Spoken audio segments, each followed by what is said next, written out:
इसके पहले आप लोगों ने देखा कि जो हमारा प्रतिरोध है वह लंबाई, अनुप्रस्थ काट का क्षेत्रफल और तापमान आदि चीजों पर निर्भर करता है। लेकिन जो प्रतिरोधकता होती है वह किसी भी धातु या अधातु की प्रतिरोधकता जो होती है वह किस प्रकार के मटेरियल से वह पदार्थ बना है उस पर निर्भर करता है। चांदी की प्रतिरोधकता अलग होगी, सोने की अलग होगी। ठीक, तो कहने का मतलब यह है कि जो विशिष्ट प्रतिरोधकता है या विशिष्ट प्रतिरोध है वह पदार्थ किस चीज से निर्मित है उसके ऊपर निर्भर करती है, बाकी किसी चीज पर विशिष्ट प्रतिरोधकता निर्भर नहीं करती है। उसका लंबाई से, तापमान से या अनुप्रस्थ काट के क्षेत्रफल से किसी भी पदार्थ की विशिष्ट प्रतिरोधकता या विशिष्ट प्रतिरोध प्रभावित नहीं होता है।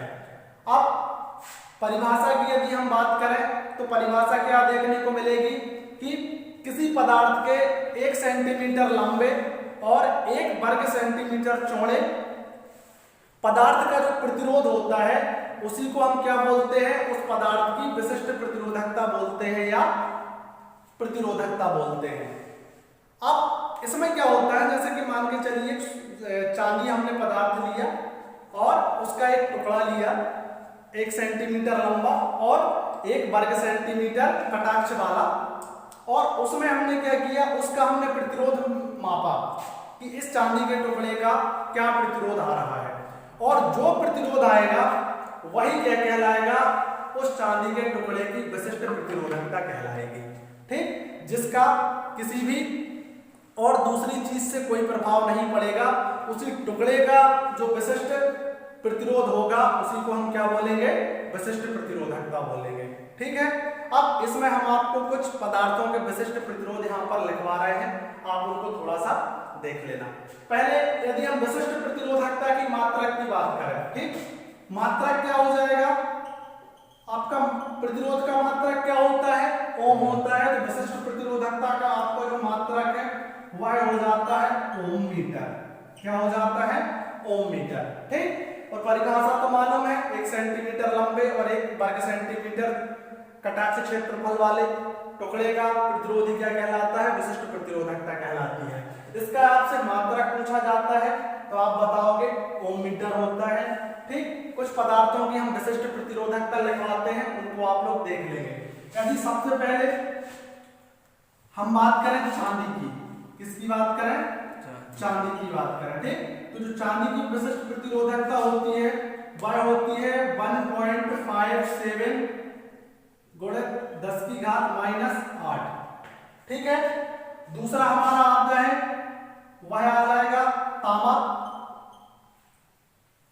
ठीक, आप इसको लगभग भी याद रख सकते हैं, यदि आपको नहीं रहती है तो आप इसको कर लेना 1.72 गुणे 10 की घात -8। ठीक है, और तीसरे नंबर पे क्या आ जाएगा आपका एल्युमिनियम।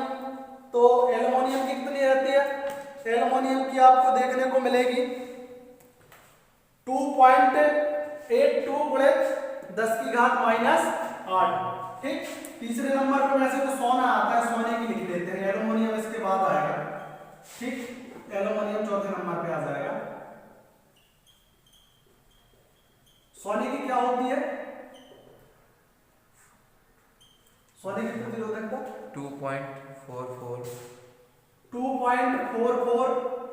into -8। इसकी कितनी आती है एल्युमिनियम की, 2.82 गुणे, ये आपको कुछ पदार्थों की विशिष्ट प्रतिरोधकता याद रखनी है। ठीक, ज्यादा की नहीं, तो आप इनकी क्या है याद रख सकते हैं। ठीक, अब इसमें जो रहेगा ना लास्ट में, ठीक, ये प्रतिरोधकता के बाद ध्यान रखना यहाँ पर ओम मीटर लगेगा। क्या लगेगा, ओम मीटर। सभी के बाद क्या लगेगा, ओम मीटर लगेगा, क्योंकि प्रतिरोधकता का मात्रक क्या है, ओम मीटर। तो समझ में आया क्या होती है प्रतिरोधकता या विशिष्ट प्रतिरोध। विशिष्ट प्रतिरोधकता का जो सूत्र है वह जो रेजिस्टेंस में हमारा कटाक्ष क्षेत्रफल वाला बिंदु था उसी से निकल कर आता है। ठीक, उस बिंदु में क्या था कि जो हमारा प्रतिरोध है वह हमारी विशिष्ट प्रतिरोध और लंबाई बटे जो क्षेत्रफल होता है उसके द्वारा हम क्या करते हैं, प्रतिरोध को निकालते हैं। ठीक, कि अब इसमें क्या होता है, ये हो गया हमारा रो, ध्यान रखना ये क्यू है, रो नहीं है, ये रो है, रो इंटू एल बटे ए। यह हमारा जो कटाक्ष क्षेत्रफल वाला बिंदु था उसमें हमने यह सूत्र देखा था। अब यहीं से क्या होता है, हमारा विशिष्ट प्रतिरोधकता का सूत्र निकल कर आता है और इसी में हम मान रखकर किसी भी पदार्थ की विशिष्ट प्रतिरोधकता या विशिष्ट प्रतिरोध को क्या कर सकते हैं, निकाल सकते हैं। ठीक है।